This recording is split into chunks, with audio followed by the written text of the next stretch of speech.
Hello everybody and welcome to Gene's Reviews. Reviews from a regular dude. Where I do trailer reactions, I react to YouTube videos, I review YouTube channels, occasionally I'll review a movie, but really, I just do whatever the hell I want. Hello everybody and welcome to Gene's Reviews. Reviews from a regular dude. Down in the basement.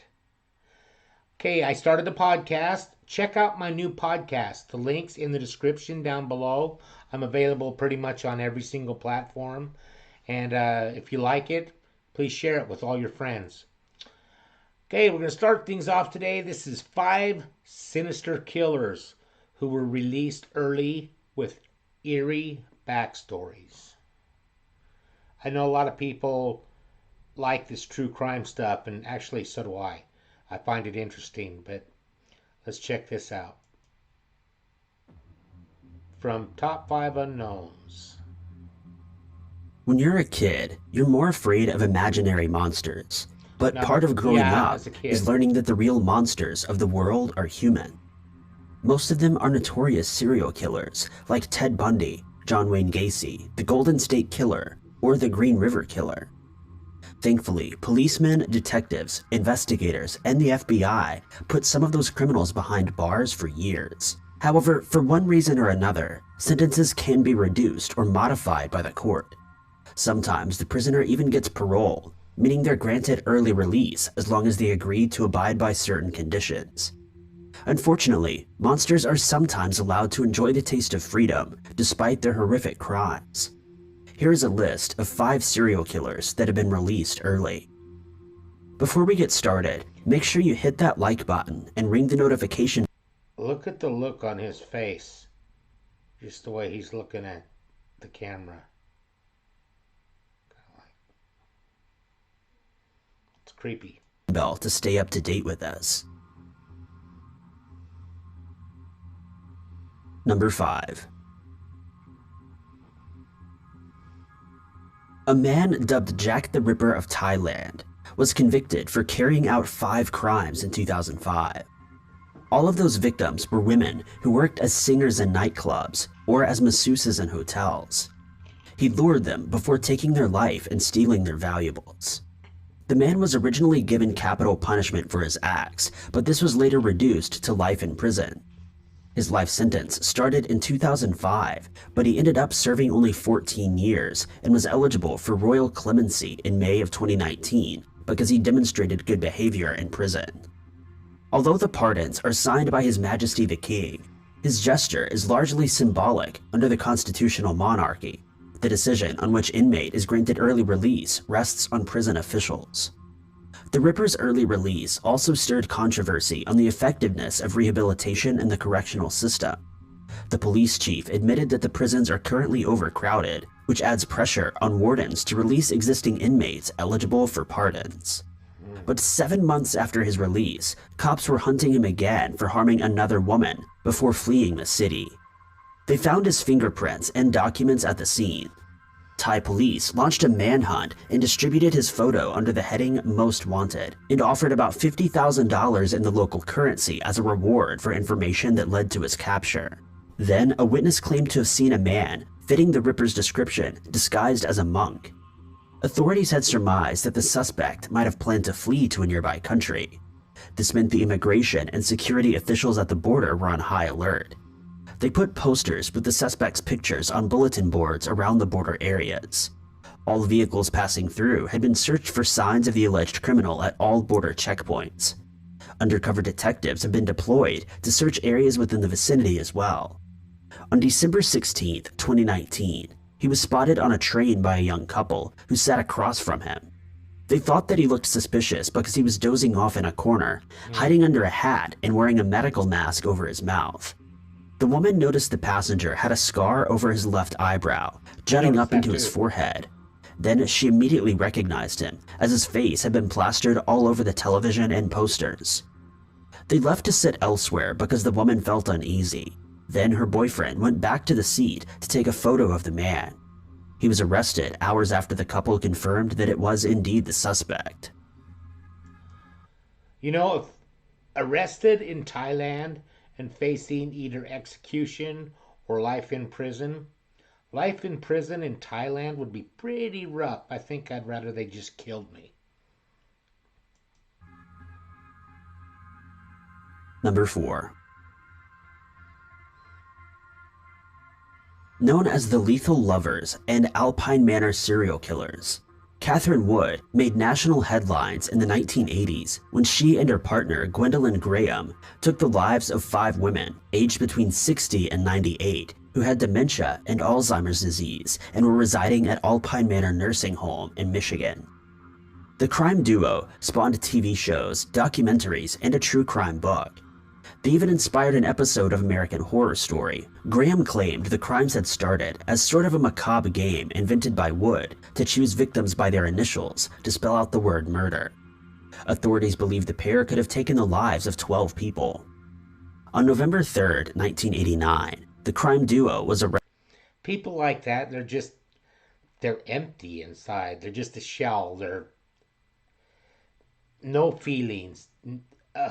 Just look at her eyes. She has no feelings. She's just empty, completely empty. Arrested and found guilty. She was sentenced to a total of 40 years and became eligible for parole in 2005. A parole board had refused to release Wood 8 times before, saying she was a potential danger and lacked remorse for her crimes. Despite the severity and scale of these crimes, officials in Michigan granted Wood parole in September of 2018. In October of 2019, she was finally granted release on the condition that she stay away from the elderly, children, and vulnerable adults. Wood was released from prison in January of 2020 and moved to Southern California, where she lived with her sister, which is worrying the families of her victims and members of law enforcement who helped catch her. Why would they release her? I don't get it. Number 3. So what if there's prison crowding? Take the worst ones and pile 5 or 6 of them in a freaking cell, one on top of each other. Arnfinn Nesset was a Norwegian former nurse who became one of the most notorious serial killers in Scandinavian history. In 1977, he became the director of the Oakdale Valley Nursing Home. In 1981, when he took his post, an unusual number of patients started to lose their lives, and a series of suspicious deaths were uncovered. But considering their ages, this was not especially unusual.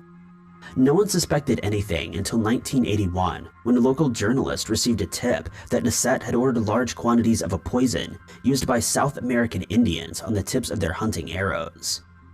Police brought him in for questioning, and first he claimed that he bought the drug to hunt a pack of wild dogs around the nursing home. Then, inexplicably, he started confessing for taking the lives of 27 patients between 1977 and 1980. At 46, Nesset had already That's the guy at the very beginning of the video. cinched the Scandinavian record for mass homicide. He told authorities that he took away so many victims' lives that he was unable to remember them all, prompting police to request lists of patients who passed away in 3 institutions where he had worked since 1962. In all, detectives were left with a list of 62 possible victims, but autopsies were useless since the poison becomes increasingly difficult to trace with time. This means the earliest crimes Nesset confessed to were impossible to investigate. It was believed that he committed crimes against at least 132 people. He was convicted on the 18th of March 1983 and charged with 25 counts of homicide, but later he retracted his confession and denied all charges. He pleaded innocent to all charges when his trial started. But 5 months later, he was convicted of every crime, including document forgery and embezzlement, as he had conned patients out of $1,800 at the nursing home. The chief prosecutor at his trial described him as an ambitious man who wanted complete control over the life and death of his victims.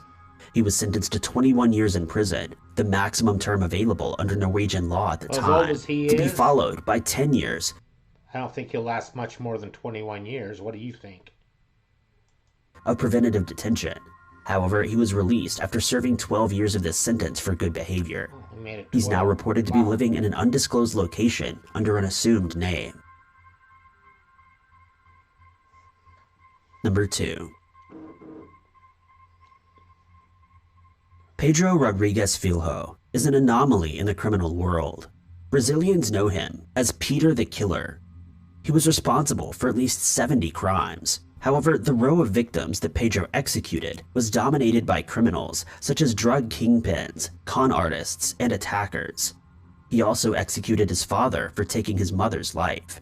Wow. Pedro was arrested for the first time on May 24, 1973, and it said in police records that he was once put on a muffler to be transported together with another prisoner and was handcuffed. When they went to open the back of the car, he'd already ended the other prisoner's life, and he took responsibility for the crime.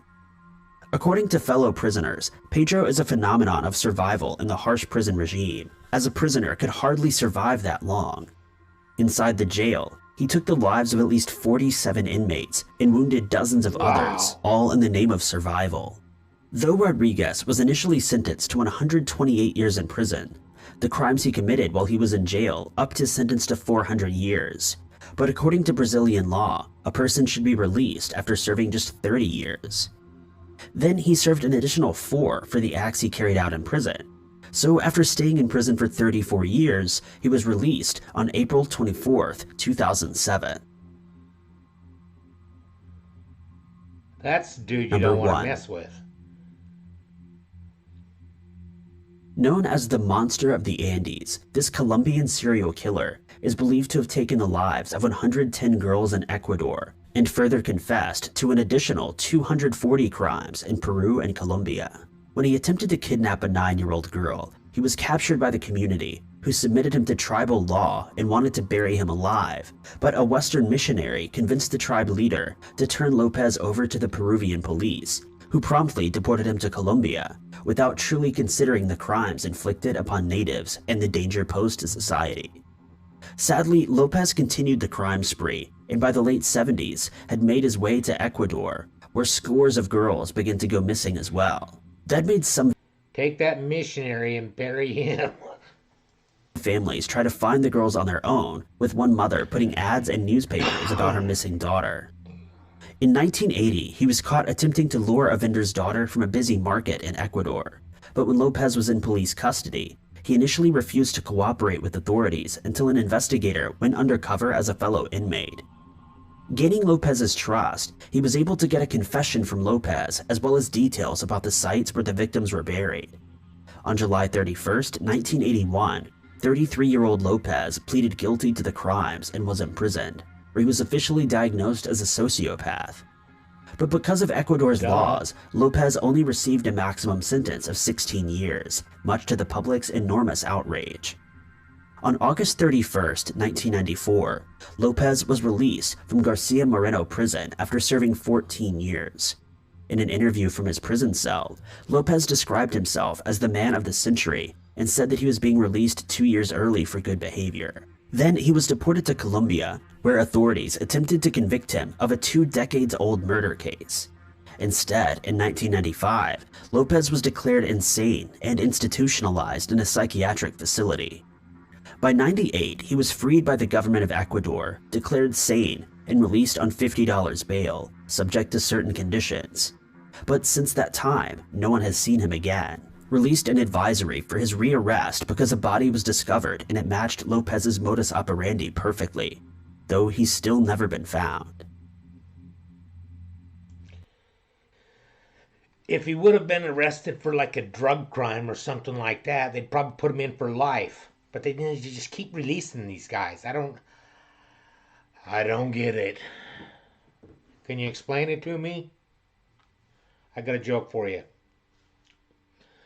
I just saw 2 kids having a fist fight. So as an adult, I had to step in. They didn't stand a chance.